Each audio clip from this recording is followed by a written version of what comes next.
Bonjour à tous, c'est Roland pour une nouvelle analyse graphique. Aujourd'hui, nous allons faire la paire Euro-CHF que nous n'avons pas fait depuis si longtemps. Je pense qu'on peut oublier la dernière fois dont on en avait parlé. Certainement, ça doit faire, c'est peut-être un an qu'on n'a pas regardé cette paire. Et depuis, depuis à peu près, depuis l'été, depuis automne, eh bien, on a ici une configuration de triangle descendant qui s'identifie relativement bien. Vous allez voir de cette manière, qui bien sûr ici a été franchi, comme on peut le constater. Alors le tracé, bon, disons qu'on va peut-être plutôt la tracer depuis,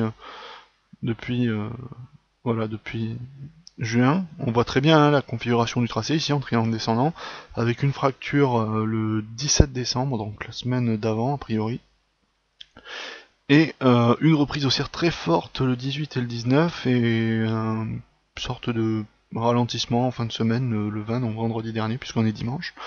Je précise qu'on est en temps journalière. Donc qu'est-ce qui se passe? Bien globalement, vous voyez qu'on a cette figure, on a eu la rupture de cette figure qui s'est faite après déjà une phase de baisse assez importante, qui elle-même sort d'une figure de triangle dans le triangle. Vous voyez aussi, plutôt de range général, difficile à dire, on a une sorte de triangle, un autre triangle descendant comme ça. On peut tracer, alors on peut garder une horizontale, ça me paraît peut-être plus judicieux.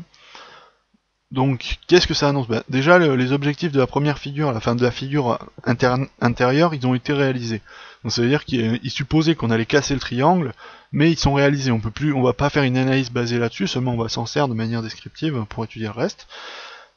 Et donc, surtout, ça nous donne un point de résistance pour aller chercher un pullback, parce que là, évidemment, nous allons être baissier suite à la cassure générale du grand triangle descendant. Donc, nous allons être baissier sur cette analyse, malgré la reprise haussière un peu forte.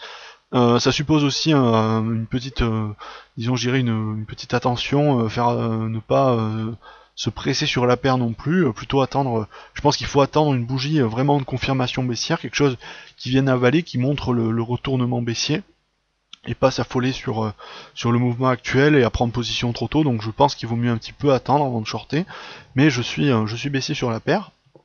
Jusqu'où alors on peut faire de deux façons différentes. Mais globalement, sur l'euro CHF, on ne peut pas être baissier très longtemps, pour une raison très simple, c'est que la BNS a tendance à systématiquement, dès que le cours passe en dessous de 1,20, à remonter mécaniquement le cours. Et ici, donc les objectifs sont en dessous de 1,20, ils sont autour de 1,96. Donc là, bon, on va oublier.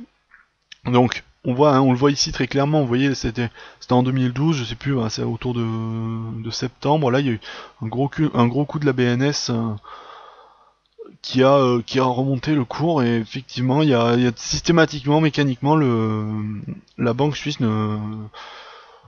n'accepte pas que le cours descende en dessous de 1,20, donc c'est plus ou moins fixé.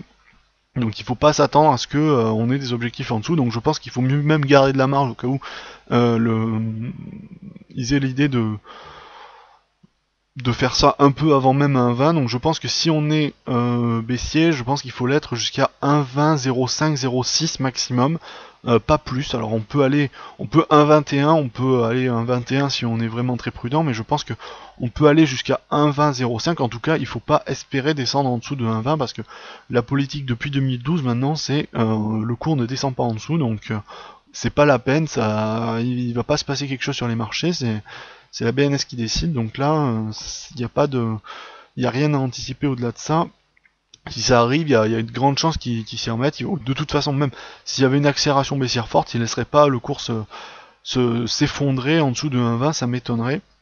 Donc je pense qu'il vaut mieux rester prudent sur cette optique et garder un objectif, je dirais, maximum de 1,20,05. Ça me paraît tout à fait suffisant, et même c'est assez important comme objectif vis-à-vis du stop qu'on pourrait placer. Alors comme stop, où est-ce qu'on irait? Je pense que 1,23 ça me paraît bien. C'est au-dessus de la ligne de support ici qu'on a tracée, qui pourrait faire résistance et pullback, qui ici est représentatif d'autres points, hein. On voit ici il y a d'autres niveaux de support. Donc 1,23 ça me paraît être un bon niveau de pullback, enfin pas de pullback mais de stop, sachant que si on avait un pullback qui a priori dépasserait pas trop les 1,22,7, 1,22,8. Et comme point d'entrée, eh bien, je vous conseille d'attendre un petit peu, peut-être peut-être d'attendre demain que ça réouvre, voir dans quel sens ça va. Alors on peut avoir, en admettant qu'on ait une continuation de la reprise de fin de semaine cette semaine, si on a une continuation haussière très forte, j'invaliderai très rapidement mon scénario. Mais si on avait vraiment une bougie qui repartait à la baisse lundi, eh bien, je confirmerai ce scénario baissier avec un objectif autour de 1,2005. Voilà, j'espère que cette vidéo vous aura plu et je vous dis à la prochaine.